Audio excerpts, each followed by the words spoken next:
We started our descent through the black waters of the Gulf of Mexico at 600 hours, the submersible's metal shell creaking under the increasing pressure. I'd made this trip so many times I could almost count the minutes until we'd reach the bottom, about 97, give or take. The damaged pipeline waited for us 3,000 meters below, another routine repair job in the endless cycle of maintenance that kept the oil flowing. "Passing 700 meters," said Antonio, his eyes fixed on the depth gauge. "Pressure systems normal." Antonio Rodriguez had been my partner on these dives for nearly 7 years now. I trusted him more than the equipment we operated. He knew the technical aspects of our submersible better than anyone else in the company, which made him invaluable when things went sideways, as they occasionally did at these depths. The other two crewmen, Davis and Wells, sat at their monitoring stations, checking oxygen levels and our descent rate.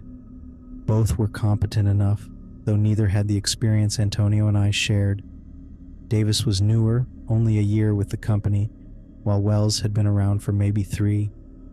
"How's the temperature?" I asked, though I already knew the answer. The deeper we went, the colder it got, a fact of life in our profession. "External temperature dropping as expected," Wells replied, 2 degrees Celsius and falling. The submersible continued its journey downward, our powerful lights cutting through the absolute darkness outside. No sunlight penetrated this deep. We existed in a bubble of artificial light, surrounded by a void that would kill us in minutes if our technology failed. I'd long ago stopped finding that thought disturbing. "You sleep at all last night, Jim?" Antonio asked, breaking the monotonous hum of the engines. 4 hours, I said. "Sarah's brother came to visit, stayed up talking longer than I should have." Antonio nodded. "Better than me. My neighbors decided 2 in the morning was the perfect time for an argument about their parking space." I smiled at that.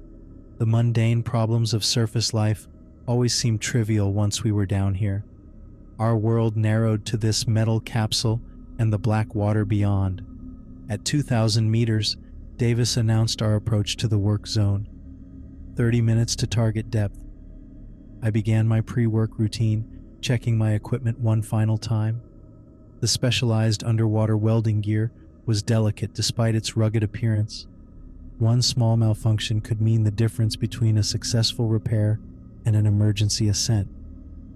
"Passing 2,800 meters," Antonio called out. His voice changed slightly, drawing my attention. "I'm picking up something on radar." I moved to his station, looking over his shoulder at the screen. "What have you got?" "Unidentified object, approximately 500 meters east of our position," he said, pointing to a blip on the display. "Moving slowly toward the seafloor." We all watched the radar signature for a moment. The object was sizable but not enormous, maybe the length of a small boat. "Probably debris from the rig," I suggested, though something about the movement pattern seemed off for simple debris. "It's drifting too slow to be a marine animal at this depth." "Want to check it out?" Wells asked. I shook my head. "We've got work to do. The pipeline repair is the priority. If we have time afterward, maybe." Antonio nodded in agreement, but I noticed him glancing back at the radar several times as we continued our descent. The mystery had piqued his curiosity too. We reached the damaged section of pipeline at exactly 3,000 meters. The massive tube lay across the seafloor like a wounded metal snake, a jagged tear visible in its side, likely caused by shifting sediment or undersea currents putting stress on an already weakened section. "Damage assessment matches the surface report," I said, examining the pipeline through our external cameras. "Looks like a standard patch job." I suited up while Antonio prepared the welding equipment. The specialized deep-sea suit weighed a ton on the surface, but would feel almost weightless once I was outside. Years of experience had taught me to move slowly and deliberately in these conditions. The cold and pressure made mistakes costly. "Airlock pressurized," Antonio confirmed. "You're good to go, Jim." I stepped into the small chamber, the metal door sealing behind me with a hiss. As the pressure equalized, I took slow, deep breaths. The moment before exiting always brought a flash of primal fear, a reminder that humans weren't meant to exist at these depths. The outer door opened, and I pushed forward into the freezing darkness. Working outside the submersible was like existing in another world. The lights from our vessel created islands of visibility in the absolute blackness. I moved carefully along the pipeline, the tether connecting me to the submersible, my literal lifeline. "Can you see the damage clearly?" Antonio's voice came through my helmet speakers. "Yes," I replied, positioning myself above the tear. "Beginning the weld now." For the next 6 hours, I lost myself in the methodical work of repairing the pipeline, cut away damaged sections, clean the edges, position the patch plate, weld it into place, test the seal, repeat. The familiar rhythm of the job kept my mind focused despite the hostile environment surrounding me. Twice during the repairs, I thought I saw movement at the edge of our lights, something swimming in the distance, but when I turned to look directly, nothing was there. Just tricks of the eye and the peculiar lighting conditions of the deep. "Final section complete," I announced, running my gloved hand along the finished weld. "Pressure test is holding. The patch is good." "About time," Wells said. "My back is killing me from sitting in this chair." I made my way back to the airlock, my body stiff from the extended period of work in near-freezing temperatures. Once inside the submersible again, I removed my helmet and breathed the recycled air with appreciation. "Nice work out there," Antonio said, helping me out of the suit. "Clean welds." I nodded my thanks, then remembered the object we'd detected earlier. "What happened with our mystery blip?" Antonio brought up the radar display. "It stopped moving about an hour into your repair work. Now it's just sitting on the seafloor, about 400 meters east of our position." I looked at the stationary signature on the screen. We'd completed our primary mission ahead of schedule, which meant we had some time before our ascent window. "Let's take a look," I decided. "We've got the time, and it's on our way back up anyway." Davis looked uncertain. "Shouldn't we check with topside first?" He was right. Protocol dictated we report any deviation from the mission parameters. I reached for the radio. "Surface control, this is Submersible Delta. Pipeline repair completed successfully. We've detected an unidentified object approximately 400 meters from our position. Requesting permission to investigate before beginning ascent. Over." There was a brief pause before the reply came through. "Delta, this is Surface Control. You're cleared for a brief investigation. Keep it under 30 minutes. Your ascent window begins at 1400 hours. Over." "Acknowledged, Surface Control. Will maintain scheduled ascent window. Delta out." I turned to Antonio. "Let's go see what we found." He nodded and began adjusting our course, the submersible's engines humming as we moved toward the unknown object sitting in the darkness of the ocean floor. The submersible crawled across the seabed, its exterior lights casting long shadows over the barren landscape. At these depths, the ocean floor looked more like a desert than anything aquatic. Vast stretches of silt and sand, interrupted by the occasional rock formation or deep-sea creature. Our vessel kicked up small clouds of sediment as we moved. "How far?" I asked, watching the navigation display. 350 meters in closing, Antonio replied. 8 minutes at current speed. Davis and Wells maintained their monitoring stations, both men unusually quiet. Even routine exploratory detours carried risk at this depth. 3,000 meters of water pressed down on our submersible, waiting for any weakness in the hull. One small failure and we'd be crushed in seconds. "What do you think it is?" Wells asked, breaking the silence. I shrugged. "Probably just debris, maybe part of an old rig or a shipping container." But even as I said it, I knew regular debris didn't move the way this object had on radar. It had been traveling with purpose before settling on the seafloor. Antonio leaned forward suddenly, his eyes fixed on the radar display.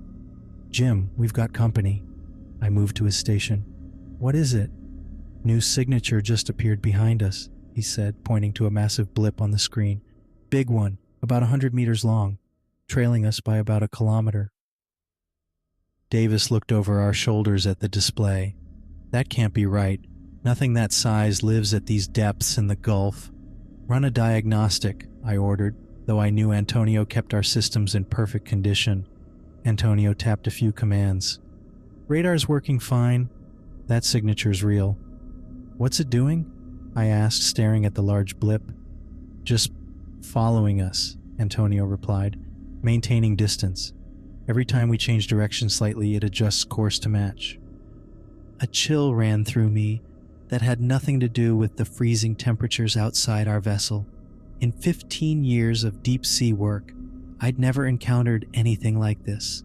The largest creatures known to venture this deep were certain species of squid, and even the giant ones topped out at around 20 meters. Let's keep moving toward our target, I decided, but monitor that signature. If it gets any closer, we abort and head for the surface. Antonio nodded, his attention now split between navigating toward our original object and tracking the mystery behind us. 200 meters to target, he announced a few minutes later. I peered through the front viewport, trying to make out anything in the darkness ahead. Our lights only reached so far in the black water. I see something, Wells said suddenly. 1 o'clock, just at the edge of our lights. I looked where he indicated and caught a glimpse of something large and geometric, not the irregular shape of natural formations. As we drew closer, more details became visible. Is that? Antonio began. A ship, I finished for him, barely believing my eyes. The vessel sat upright on the seafloor, its hull amazingly intact. It looked like a medium-sized research vessel, maybe 60 or 70 meters long, with a distinctive bridge structure and what appeared to be crane equipment on its deck. What struck me immediately was its condition. The metal showed almost no signs of corrosion or degradation. No growth covered its surfaces. It looked almost new. That's impossible, Davis muttered. Nothing stays that clean down here. He was right. Any metal structure at these depths should be covered in marine growth after even a short time. This vessel looked like it could have sunk yesterday. Antonio, can you ID it? I asked, unable to take my eyes off the ship. Antonio was already typing furiously at his console, pulling up our database of vessels. After a minute of searching, he stopped. Got it. It's the Meridian, research vessel reported lost during Hurricane Elaine back in the early 80s. 40 years ago. 40 years? Wells repeated. No way. Look at it. The Meridian sat perfectly preserved in our lights. The paint on its hull was still visible, its windows intact. Even the antenna array on top of the bridge showed no damage. After 4 decades on the ocean floor, it should have been nothing but a corroded shell. The records say it went down with all hands during the hurricane, Antonio continued, reading from his screen. 28 crew members lost. They never recovered the vessel or any bodies. I guided our submersible in a slow circle around the Meridian, examining it from all angles. No visible damage explained why it had sunk. No tears in the hull, no signs of explosion or collision. Antonio, what's our mystery follower doing? I asked, suddenly remembering the massive signature behind us. He checked the radar and his expression tightened. It's changed position. Now it's directly beneath the research vessel. Beneath it? I moved to look at his screen. The massive signature had indeed repositioned itself, now sitting directly under the Meridian, creating an unsettling image on our radar, as if the research vessel was resting on top of a much larger structure. That puts it between us and the sea floor, Antonio said quietly. I felt a strange tension building in the submersible. Even Davis and Wells, who typically maintained a professional detachment, looked unsettled. 30 meters to the Meridian, Antonio announced as I guided us closer. The vessel grew larger in our viewport, dominating our field of vision. At this distance, I could make out details on the bridge. Equipment still in place, chairs positioned at stations as if the crew had just stepped away momentarily. I want a closer look at that bridge, I decided. maneuvering our submersible toward the ship's upper structure. As we drew alongside the bridge windows, we trained our external lights inside. The bridge appeared perfectly preserved: navigation equipment, communication systems, even what looked like coffee mugs sitting on consoles. There was no sign of flooding damage or the chaos that would normally accompany a sinking ship. "It looks like they just walked away," Davis said, his voice barely audible. Antonio kept glancing between the bridge and the radar display. "Jim, that signature underneath us, it's changing shape, spreading out." I tried to process this information while staring at the impossible sight before us. The meridian shouldn't exist in this condition, not after 40 years in the crushing darkness. "Check the ship's exterior for any identifying marks or unusual features," I instructed, trying to maintain a professional focus despite my growing unease. We moved along the ship's length, examining its hull. Near the stern, Antonio spotted something. "There," he said, pointing. "That's not a standard research vessel marking." I zoomed in our cameras on the area he indicated. What I had initially taken for the ship's name or registration number was actually a military-style designation, partially obscured by what looked like deliberate scarring in the metal. "That's a Navy code," Wells said, leaning forward for a better look. "ONI prefix." "Office of Naval Intelligence," I muttered. What was a Navy intelligence vessel doing out here under the cover of being a research ship? The implications hung in the air between us. The Meridian wasn't what the records claimed. It had been on some kind of classified mission. "Surface control, this is Submersible Delta," I said into the radio, deciding we needed to report what we'd found.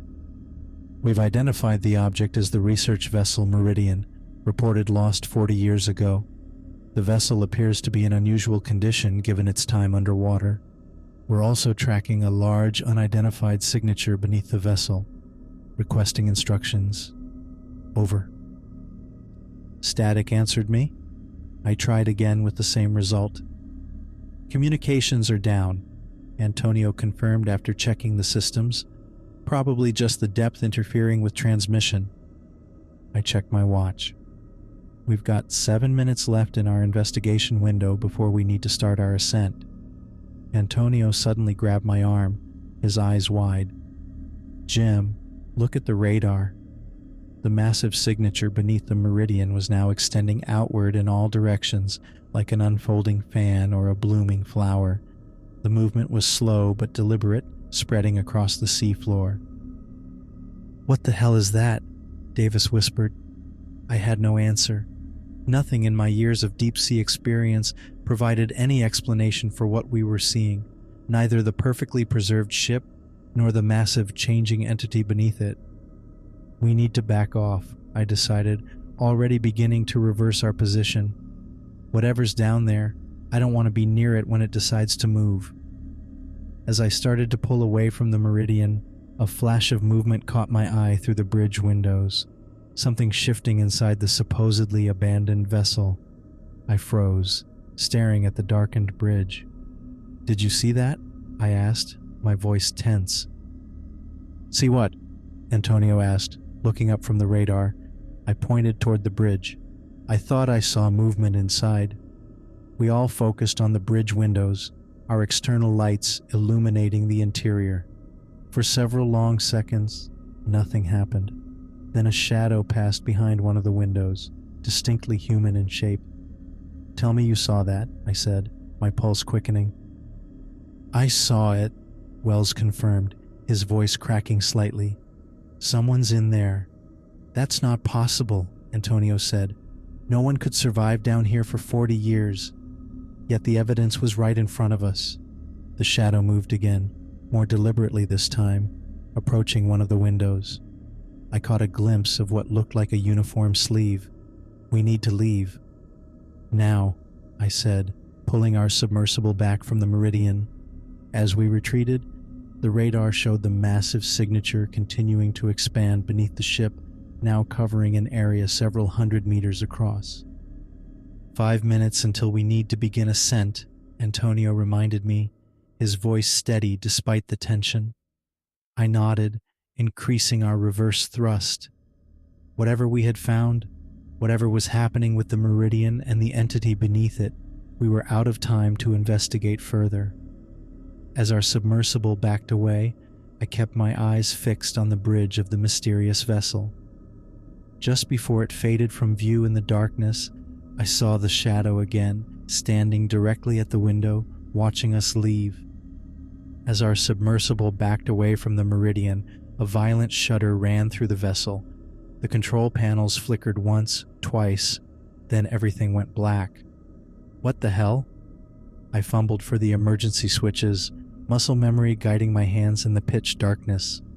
Nothing happened, no backup lights, no emergency systems. The submersible had become a dead metal coffin 3,000 meters below the surface. "Antonio, status report!" I called out, my voice sounding unnaturally loud in the darkness. "Everything's down," Antonio replied, his voice tight with controlled panic. "Main power, backups, tertiary systems, all offline simultaneously. That's not supposed to be possible." I heard him moving, likely attempting to access the manual override panel.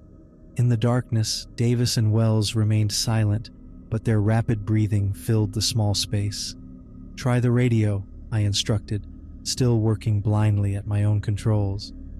Antonio clicked the transmission switch repeatedly. "Surface control, this is submersible Delta. We have a complete power failure. Surface control, do you copy?"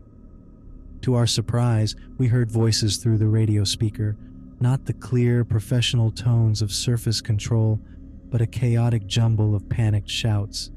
"Complete blackout across all systems. Check the generators manually. Never seen anything like this." "That's the rig," I said, recognizing Captain Mitchell's voice among the others. "They've lost power too." The implications chilled me more than the freezing water outside our hull. Our submersible's systems were completely independent from the oil rig's power grid. For both to fail simultaneously meant something far beyond coincidence. "Could it be some kind of EMP?" Davis suggested, his voice small in the darkness. "Not at this depth," Antonio replied. "The water would absorb most of the electromagnetic pulse. This is something else." We sat in the darkness, the pressure of 3,000 meters of water pressing against our disabled vessel. With no power, we had maybe 12 hours of emergency oxygen before carbon dioxide buildup would become lethal. If we couldn't restore systems, we would die here. "Jim," Antonio's voice had changed, taking on an odd, strained quality. "Look at the meridian." I turned toward where I knew the viewport was, though I couldn't see anything in the absolute darkness. Then I saw it, a faint blue-green glow coming from the direction of the research vessel. As we watched, the light grew stronger, emanating from the windows of the Meridian's bridge. "That's impossible," Wells whispered.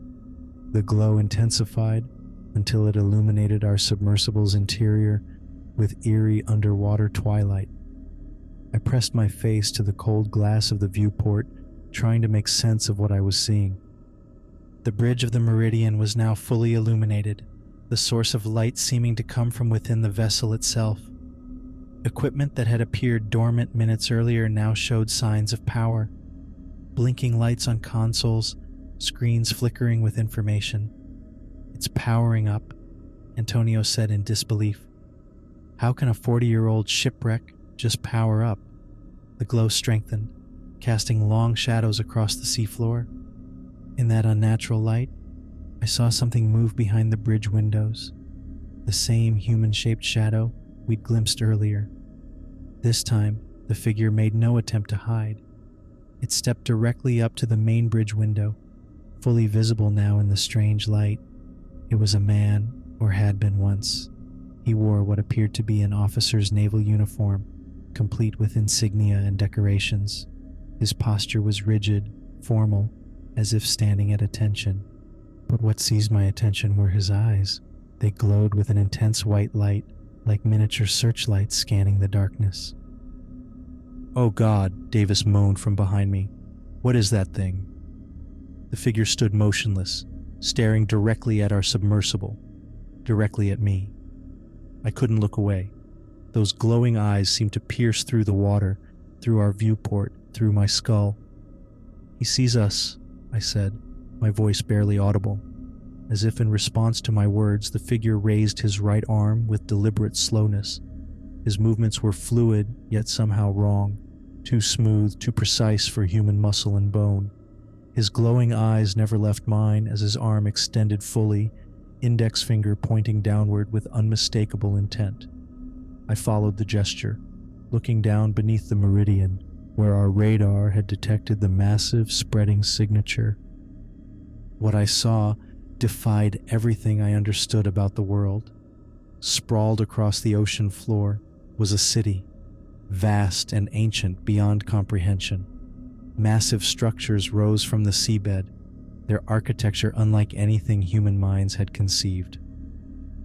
Spiraling towers stretched upward, their surfaces covered in symbols that hurt my eyes to look at.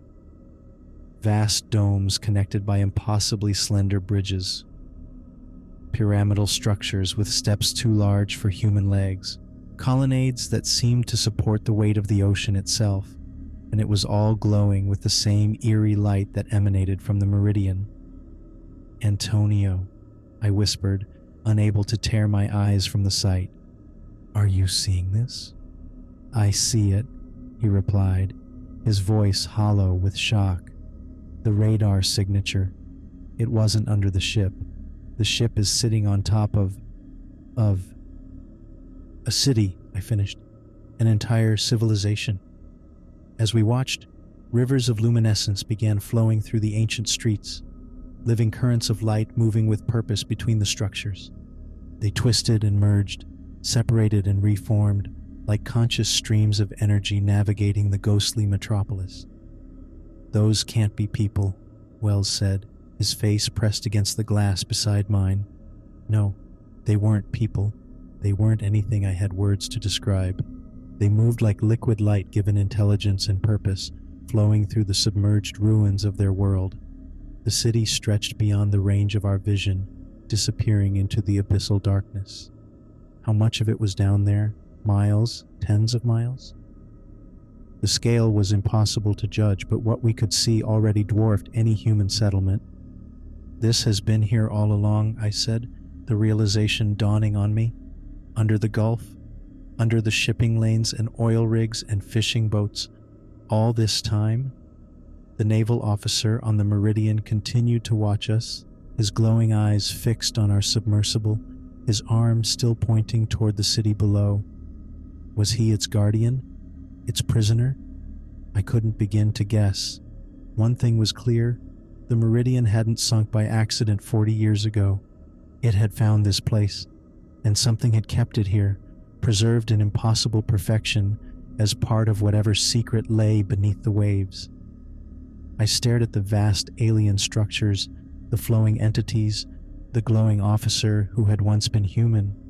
This civilization had existed here for who knows how long, hidden beneath the waves for unknown millennia, while humanity remained completely unaware of its presence. The submersible's power surged back to life without warning. Displays flickered, then stabilized. Emergency lights bathed the cabin in harsh red glow before transitioning to standard illumination. The sudden brightness after complete darkness made us all blink in confusion. "Systems coming back online," Antonio said, his fingers already flying across the control panel. "Main power restored, life support nominal, propulsion active." I tore my eyes away from the viewport, from the impossible city that sprawled across the ocean floor. The luminescent currents that had flowed through ancient streets now seemed to be retreating, like living light pulling back into the structures themselves. "We need to get out of here, now." I took control of the navigation, immediately angling our thrusters upward. "Emergency ascent protocol." Antonio nodded, his face pale in the cabin lights. "Initiating emergency ascent." His breathing came quick and shallow, almost gasping as he worked the controls. I kept stealing glances at the viewport as we began to rise. The meridian was still visible, but the eerie glow from its bridge windows was fading rapidly, the naval officer's silhouette dissolving back into darkness. Within seconds, the ancient vessel disappeared from view, swallowed by the abyss below us. "What about the radar signature?" I asked, voice tight. Antonio checked the display, then looked up at me with wide eyes. "It's gone. Completely gone." Davis and Wells sat in stunned silence at their stations, both men staring blankly ahead as our ascent accelerated. The pressure gauge showed we were already passing 2,800 meters depth, rising faster than standard protocol allowed. I didn't care. I wanted as much distance as possible between us and whatever lay below. "Could have been a system malfunction," Davis said after several minutes of silence. "The power failure, the lights we thought we saw." "We all saw it," I cut him off. "The ship, the city, that person." Antonio's breathing hadn't stabilized. His chest rose and fell in rapid bursts as he stared at the control panel, hands trembling slightly. He was having trouble processing what we'd witnessed. Hell, we all were. "Maybe it was nitrogen narcosis," Wells suggested quietly, "or oxygen toxicity. Both can cause hallucinations." I didn't respond. I knew what I'd seen. The vast alien architecture, the flowing rivers of light, the naval officer with glowing eyes. None of it made sense, but all of it had been real. "Our systems are calibrated to prevent gas toxicity," Antonio said, seeming to find comfort in technical details.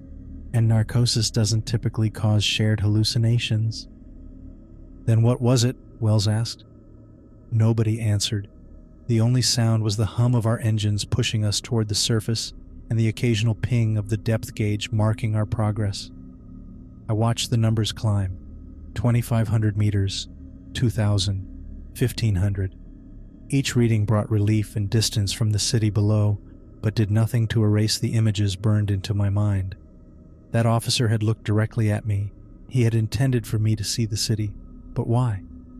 The ascent stretched on, each minute feeling impossibly long. The standard emergency protocol was to rise at a controlled rate to avoid decompression sickness, meaning we had nearly an hour of travel time before reaching the surface. An hour trapped in the confines of the submersible with nothing to do but think about what we'd witnessed. Antonio broke the silence when we passed the 1,000-meter mark. "Jim, what are we going to tell them?" I looked at him, seeing the conflict in his eyes.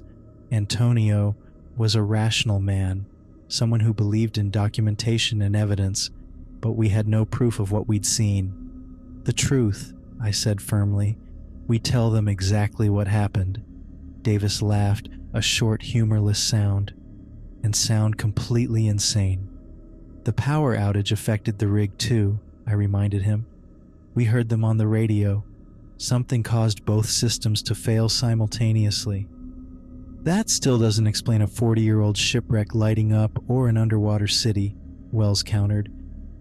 I turned back to the viewport, now showing nothing but the empty black water gradually lightening as we ascended. "I know what I saw." The rest of the ascent passed in tense silence. Antonio's breathing eventually steadied, but his eyes remained haunted. Davis and Wells exchanged occasional glances, clearly questioning their own perceptions. I stayed focused on the controls guiding us upward, trying to prepare mentally for the conversation that would follow when we reached the surface. 500 meters, 300, 100. The water outside the viewport gradually lightened from black to deep blue. Finally, with a gentle surge, we broke the surface. The sight of the oil rig looming above us should have brought relief. Instead, seeing that massive industrial structure, so mundane, so normal, made what we'd witnessed below seem even more impossible. I opened the radio channel. "Surface control, this is Submersible Delta. We've completed emergency ascent and are on the surface requesting retrieval." "Copy that, Delta." Captain Mitchell's voice crackled through the speaker. "Crane is operational again. Stand by for retrieval." The mechanical systems engaged above us.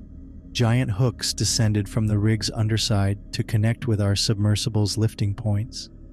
The familiar shudder ran through our vessel as the crane began to hoist us out of the water. "Looks like they got their power back too," Antonio noted. I nodded. Perfect timing. The submersible swung gently as we were lifted through the air and deposited on the rig's main deck. The exterior hatch unlocked with a hiss of equalizing pressure. I pushed it open and climbed out, squinting in the harsh sunlight after hours in the dimness below. Captain Mitchell stood waiting, arms crossed over his chest, face lined with stress and fatigue. Behind him, rig workers moved with urgent purpose, clearly still addressing the aftermath of their power failure. "What happened down there, Carter?" Mitchell asked as soon as we were all on deck. "We lost contact with you for nearly 30 minutes. I glanced at Antonio, who gave me a small nod. "Sir, we experienced a complete power failure near the target object," I began. "All systems went dark simultaneously, but that's not all we found." I described everything: the perfectly preserved research vessel, the military markings partially obscured, the massive signature on radar. When I reached the part about the glowing officer and the underwater city, Mitchell's expression changed from concerned to skeptical.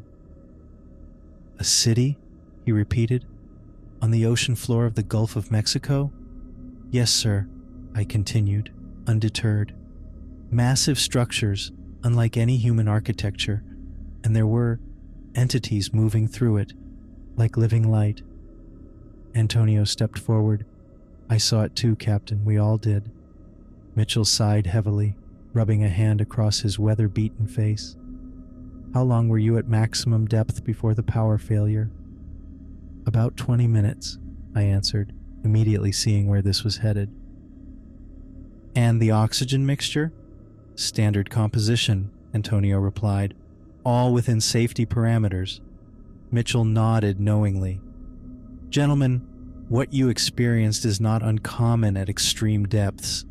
Nitrogen narcosis, sometimes called the rapture of the deep, can cause hallucinations and altered perception." "This wasn't narcosis," I insisted. "The Meridian is down there, a ship that supposedly sank 40 years ago in a hurricane. It's sitting on top of structures that shouldn't exist." Several nearby crew members had stopped to listen. One of them, an older dive supervisor named Harkins, stepped closer. "Had something similar happened to me in the North Sea back in '95, he offered. "Whole team saw an old Viking longship, complete with ghost warriors rowing it across the seafloor. Turned out to be oxygen toxicity from a faulty mix." Others joined in, each with their own story of underwater visions. Sunken planes with pilots still at the controls, strange creatures that defied biology, even claims of mermaids and sea monsters. "The mind plays tricks when you're that deep," Mitchell explained patiently. "The pressure, the isolation, the alien environment, it all affects your brain chemistry. Add in a stressful situation like power failure, and you get vivid, shared hallucinations." I looked at Antonio, hoping for support, but he seemed less certain now, surrounded by veteran divers all nodding in agreement with the captain. Davis and Wells remained silent, clearly relieved to have a rational explanation for what they'd experienced. "What about the power failure?" I pressed. "It affected both our submersible and the rig simultaneously." Mitchell shrugged. "Electromagnetic anomaly, most likely. We've recorded strange EM fluctuations in this region before. Nothing mysterious about it." "And the radar signature, the massive object beneath the seafloor?" "Equipment malfunction," he said dismissively, "triggered by the same EM disruption that caused the power failure." I felt frustration building inside me. They had an explanation for everything, all neatly packaged and reasonable. Nothing that required acknowledgement of an impossible city hidden beneath the waves. "I want you to file a standard equipment malfunction report," Mitchell continued, his tone making it clear the discussion was over. "And then take a few days off, both of you. Company policy after any emergency ascent." "Yes, sir," Antonio replied, before I could argue further. Mitchell nodded and turned away, already focused on getting the rig's operations back to normal. The crew dispersed, a few giving us sympathetic looks or sharing knowing smiles about the hallucinations we'd experienced. I stood on the deck, watching them all return to their routines as if nothing extraordinary had happened. The sun beat down from a clear sky, helicopters buzzed overhead ferrying personnel to and from the rig, and 3,000 meters below us lay an ancient city that no one believed existed. Antonio placed a hand on my shoulder. "Let's go file that report," he said quietly. I looked at him, searching his face. "You believe me, right? You saw it too." He hesitated, uncertainty flickering in his eyes. "I saw something, Jim, but maybe Mitchell's right. Maybe it wasn't what we thought." I felt suddenly alone, isolated by my conviction. The city was real. The naval officer was real. The Meridian was real.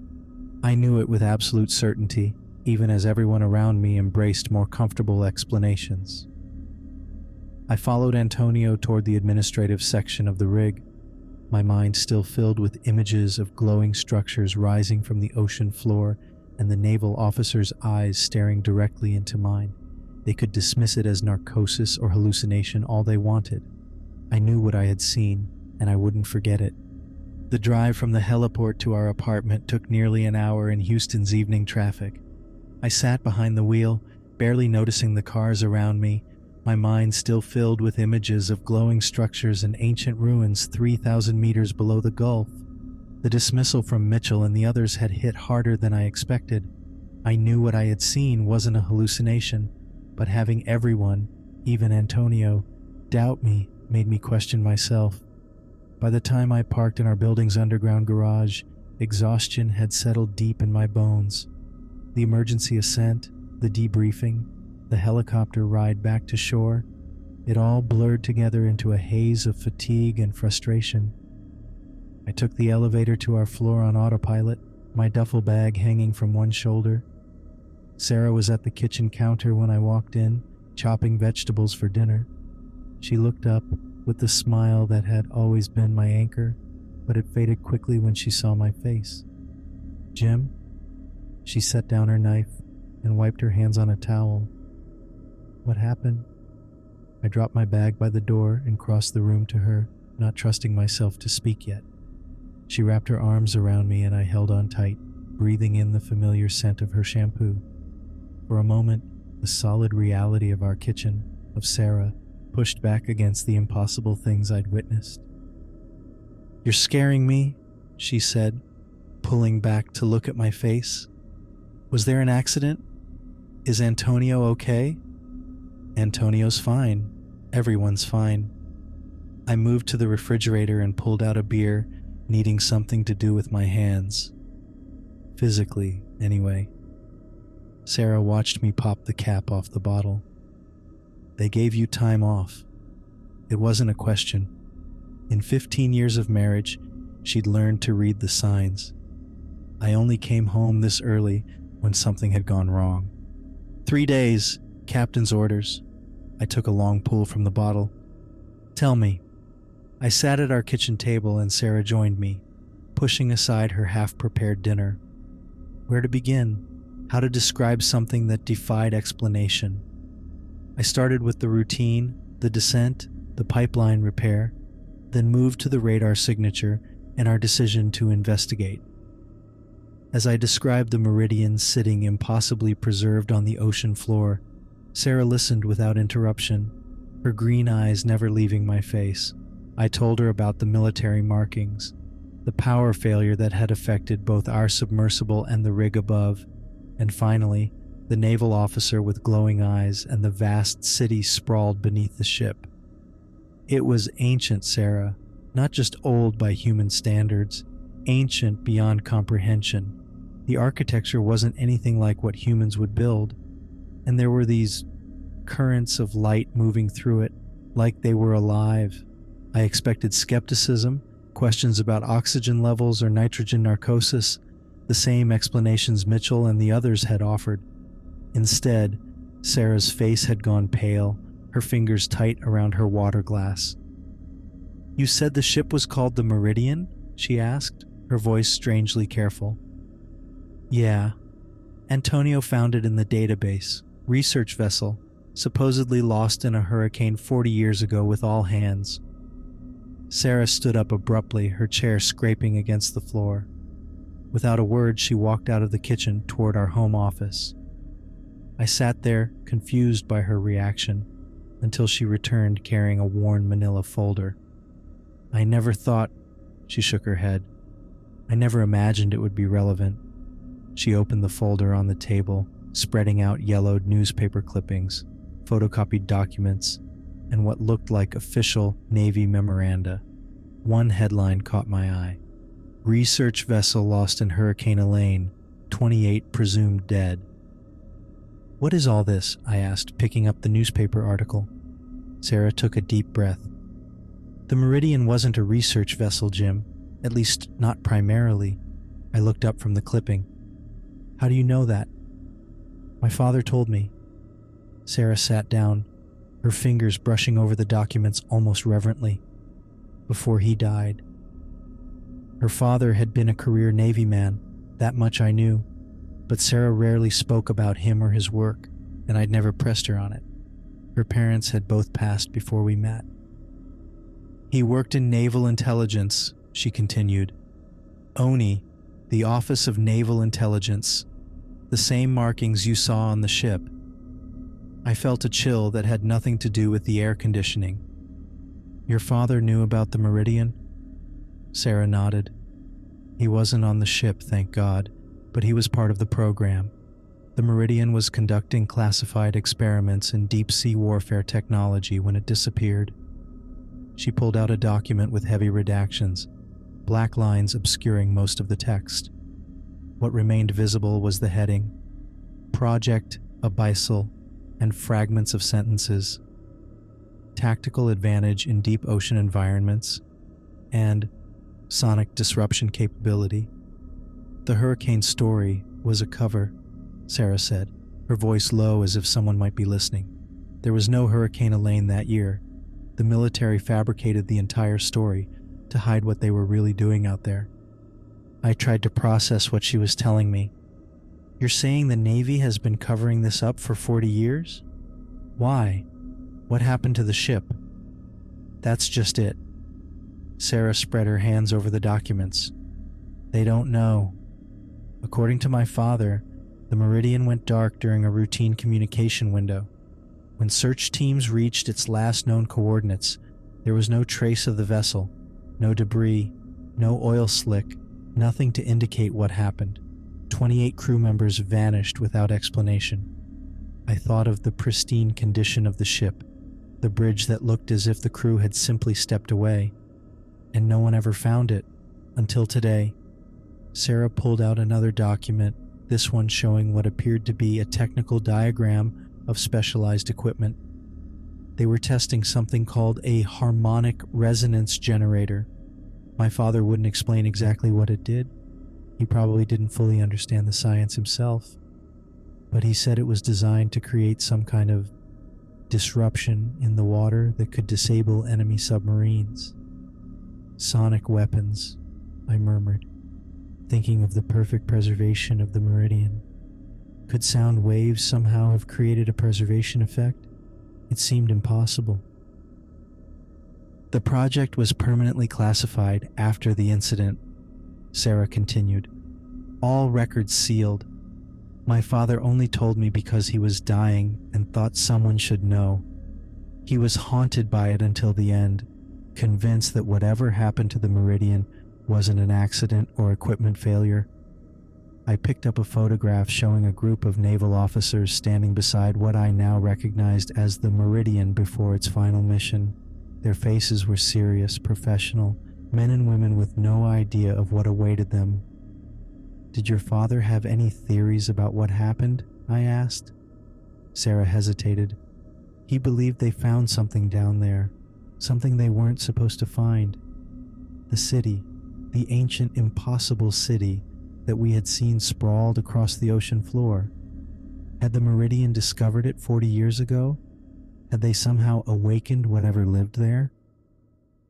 "Why didn't you ever tell me about this?" I asked, not accusingly, but genuinely curious. "What was there to tell?" Sarah gave a small, sad smile. "A classified project from decades ago that my father felt guilty about. It seemed like ancient history, something that would never matter to our lives." She reached across the table and took my hand. "Until today." I looked down at the scattered documents, the fragments of a mystery that had remained buried for 4 decades. The realization hit me with sudden clarity. We hadn't stumbled across an old shipwreck. We had rediscovered something the military had been hiding for years, something so strange and potentially dangerous that they had created an elaborate cover story to keep it secret. "They're going to come for us," I said quietly, the implications sinking in. "If they find out we saw the meridian, that we saw what's underneath it, they'll want to keep us quiet." Sarah's grip on my hand tightened. "Who knows what you found?" "The entire submersible crew, Antonio, Davis, Wells, Captain Mitchell, probably half the rig by now." I shook my head. "But they all think it was a hallucination. Mitchell convinced everyone we experienced nitrogen narcosis. That might protect you for now." Sarah gathered the documents, carefully returning them to the folder. "But if anyone reports this up the chain far enough, someone will recognize the name Meridian. Someone will make the connection." I thought of Antonio, how quickly he had begun to doubt what we'd seen once we were back on the rig.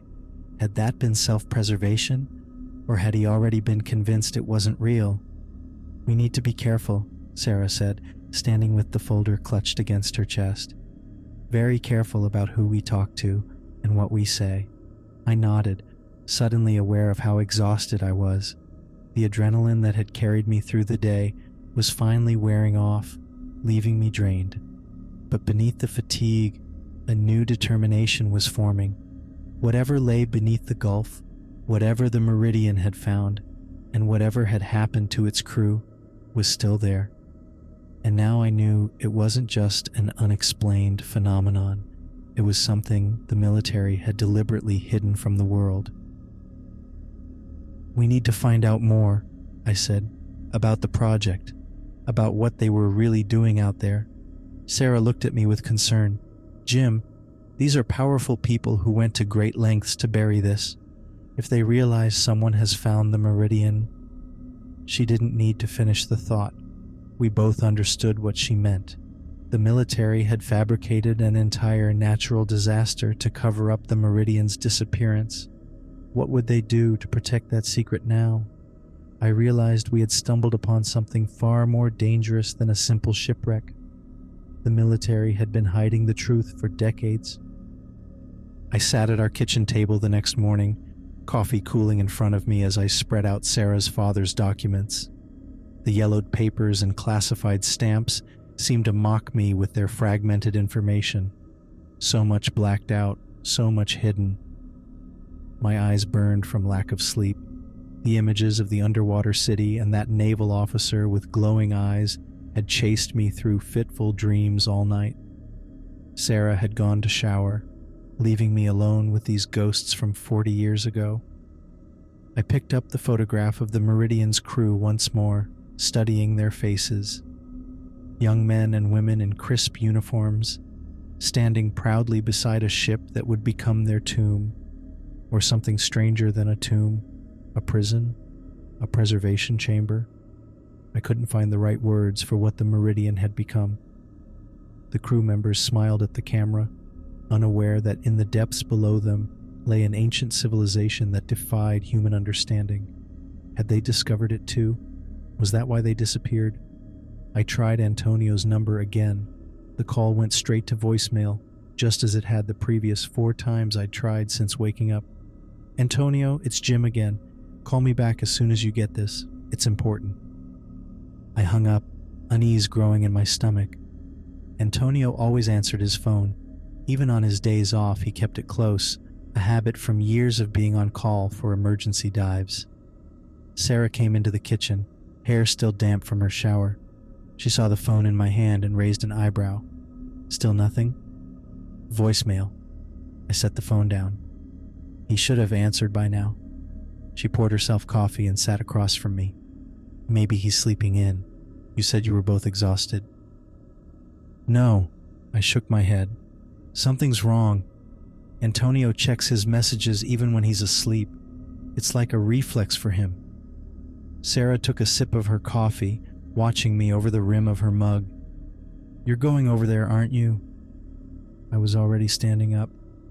I need to make sure he's okay. She didn't try to stop me. Instead, she gathered the documents, carefully returning them to their folder. Be careful. If anyone is watching, I'll take the back stairs and the service exit, I promised, and I'll drive past the building once before parking. Sarah nodded, her face tight with concern. This wasn't paranoia anymore, not after what we'd learned last night. I kissed her goodbye and headed out, taking the stairs instead of the elevator as promised. The underground garage was quiet, just a few early risers having already left for work. I backed my truck out and headed toward Antonio's apartment on the other side of the city. Traffic was lighter than usual, or maybe it just seemed that way because my mind was racing. I kept checking my mirrors, looking for any car that might be following me. Nothing stood out, but that didn't mean we weren't being watched. Antonio lived in a modest apartment complex near the medical center. I drove past once, scanning the parking lot for his blue Honda. It was there, parked in his assigned spot.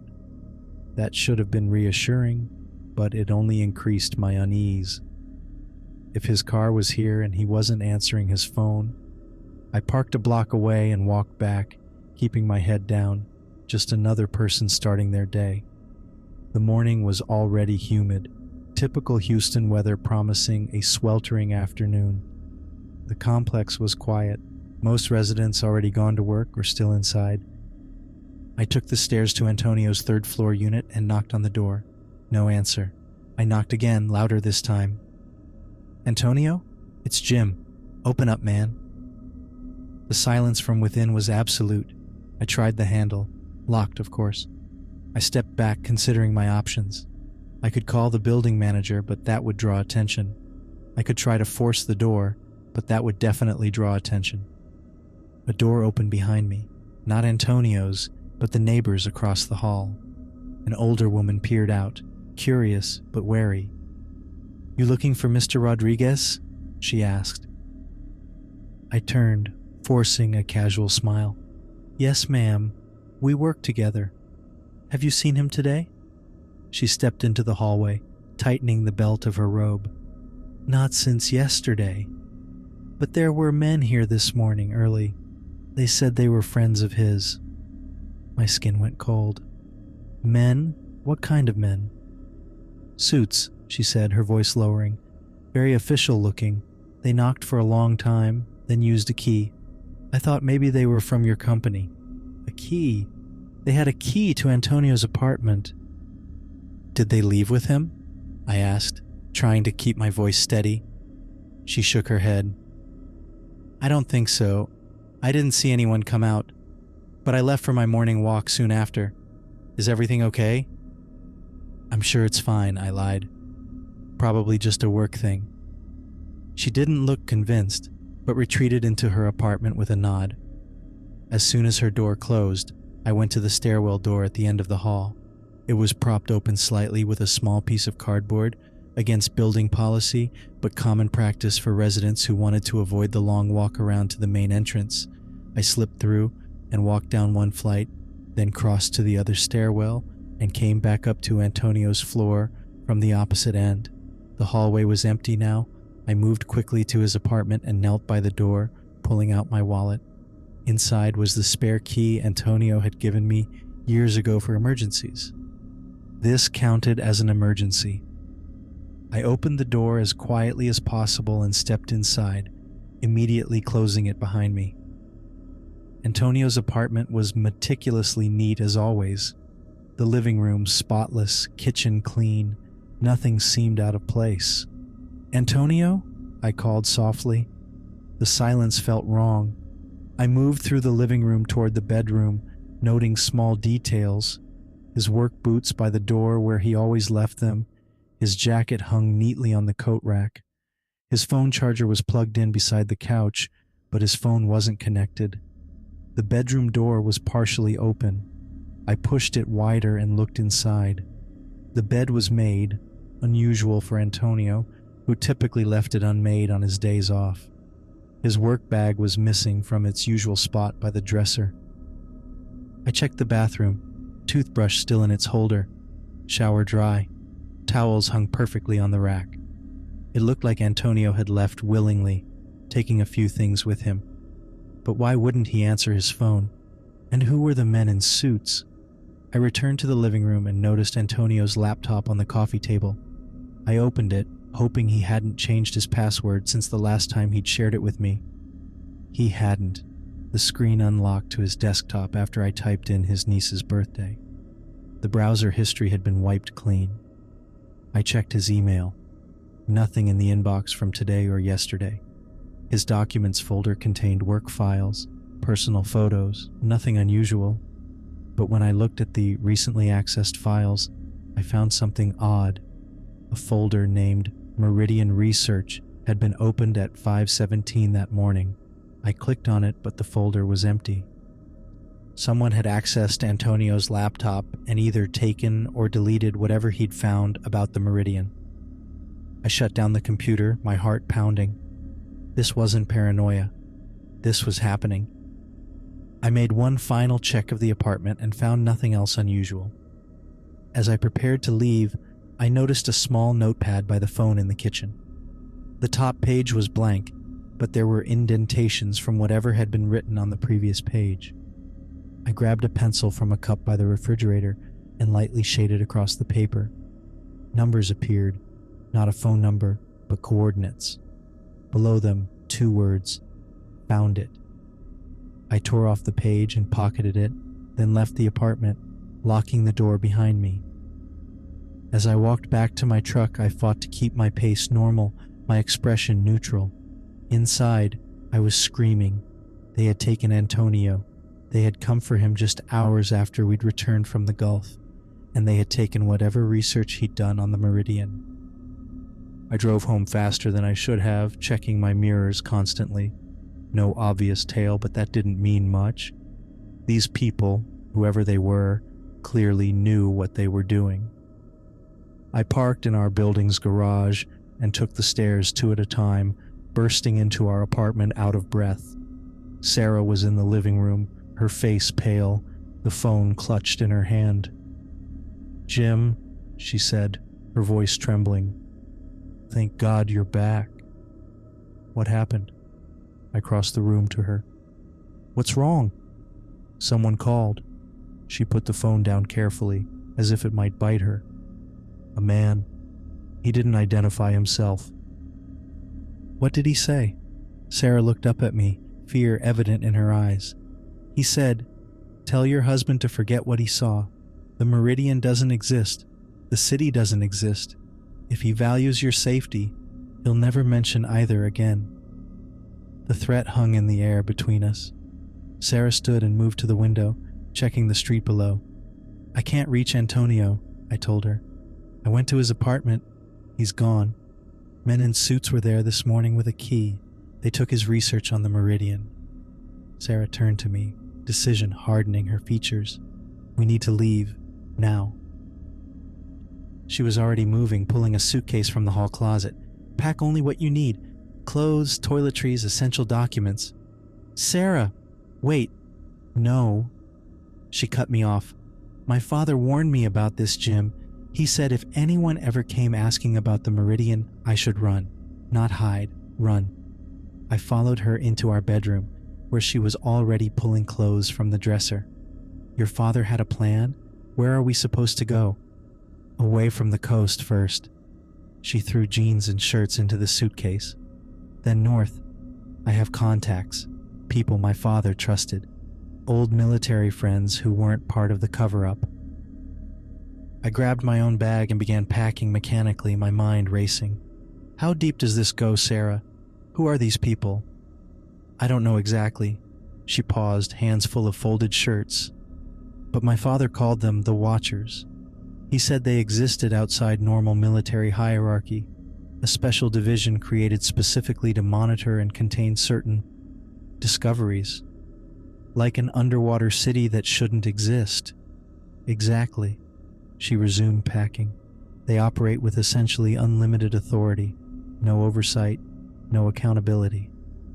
I thought of Antonio, wondered where he was now, if he was safe. I pulled out my phone to try him again. "Don't," Sarah warned. "They'll be tracking your calls by now." I put the phone down. She was right. "What about your work, my job? We can't just disappear." "We have to." Sarah zipped her suitcase closed. "At least until we understand what we're dealing with." 20 minutes later, we had packed everything we could reasonably take. Clothes, toiletries, important documents, some emergency cash Sarah kept in a lockbox. The folder with her father's documents was secured in her bag. I stood in the doorway of our apartment, looking back at the life we were leaving behind. Family photos on the walls, books we'd collected over 15 years of marriage, the comfort of routine and normalcy. All of it forfeit because I had seen something I wasn't supposed to see. "Jim?" Sarah's voice was gentle but urgent. "We need to go." I nodded, taking one last look before closing the door. We took the stairs to the garage and loaded our bags into my truck. As I started the engine, Sarah placed her hand on mine. "We'll figure this out," she promised. "We'll find a way through this." I drove out of the garage and onto the street, merging into Houston's late morning traffic. In my rearview mirror, our building grew smaller, then disappeared as we turned a corner. The city continued its normal rhythms around us, people going to work, running errands, living their lives in blissful ignorance of what lay beneath the gulf. 3,000 meters below the surface, an ancient city continued to exist, hidden from the world above. The meridian sat on its edge, preserved in impossible perfection, guarded by entities that moved like liquid light.